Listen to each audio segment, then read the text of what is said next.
નમસ્કાર મિત્રો, ગુજરાતી વાર્તા સાંભળવા માટે આવીએ છું. ચાલો કહાણીના ત્રીજા ભાગની શરૂઆત કરીએ. મિત્રો, પપ્પાને ગુજરી ગયા પછી લગભગ 2 વર્ષ સુધી અમારું અફેર રહ્યું. એ દરમિયાન અમારો પ્રેમ અનેક ચડાવ ઉતારમાંથી પસાર થયો હતો. અમારું મળવાનું તો બંધ થઈ ગયેલું, પરંતુ વચ્ચે 1.5 મહિનો સમય તો એવો ગયો કે મારા બંનેના ઘરેથી મારા ફોન પર જપ્ત થયેલા અને મેસેજ કે ફોન પરની મારી વાતો પણ બંધ કરી દેવાયેલી. અમારા જીવનનો કદાચ સુધી સૌથી મુશ્કેલ સમય એ જ હશે. એ દરમિયાન અમે એકબીજાને પણ શબ્દની આપલે નહોતી કરી.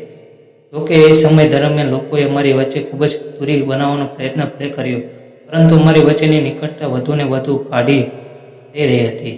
એ ગાડામાં જ કુદરતી રીતે અમારા બંનેનો ખોરાક ઓછો થઈ ગયેલો અને જીવનમાંથી જાણે અમારો રસ જ ઉડી ગયેલો, જેના કારણે અમારી તબિયત પણ અસર થવા લાગી.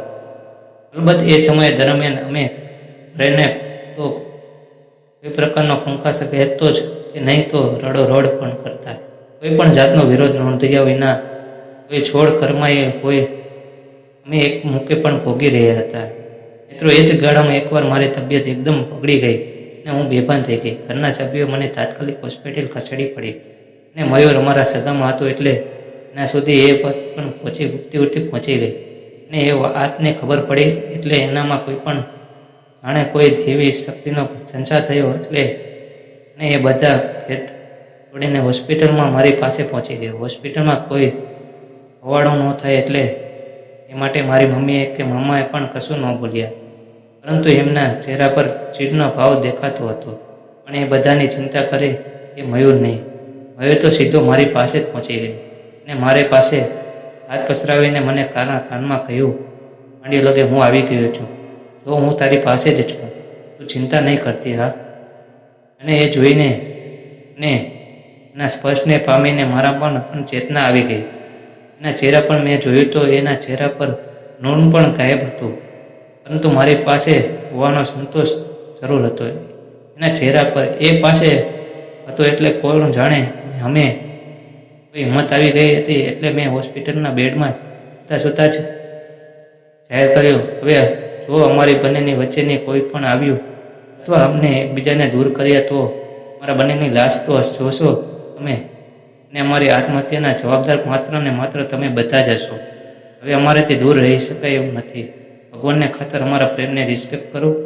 આટલું બોલતા જ અમારી આંખમાંથી આંસુ સરી પડ્યા. અમારા ઘરના બધા લોકો પણ વાતનો અહેસાસ થયો કે અમારી વચ્ચેનો સંબંધ એ કોઈ લફરું નથી, પરંતુ શુદ્ધ પ્રેમ હતો, જે અન્ય તમામ સંબંધોથી પર હતો. અત્યંત ઉત્કટ તો હતો જ, અત્યંત ગાઢ પણ હતો.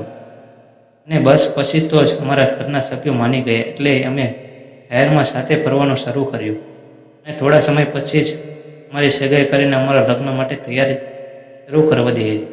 અમારા વચ્ચે પ્રેમ સંબંધ બાબતે લોકો હંમેશા એવી શંકા કરેલી કે આ એક ક્ષણિક આવેગ છે જે સમય સાથે ઓસરી પણ જશે, પરંતુ એવું કશું જ નહીં રહ્યું.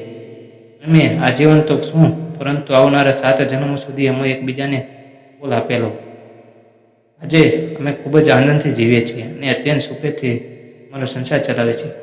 આવી જ વાર્તા સાંભળવા માટે ચેનલને સબસ્ક્રાઈબ કરજો. આ અમારા કહાનીનો અંત થતો. મિત્રો, ત્યાં સુધી આવજો.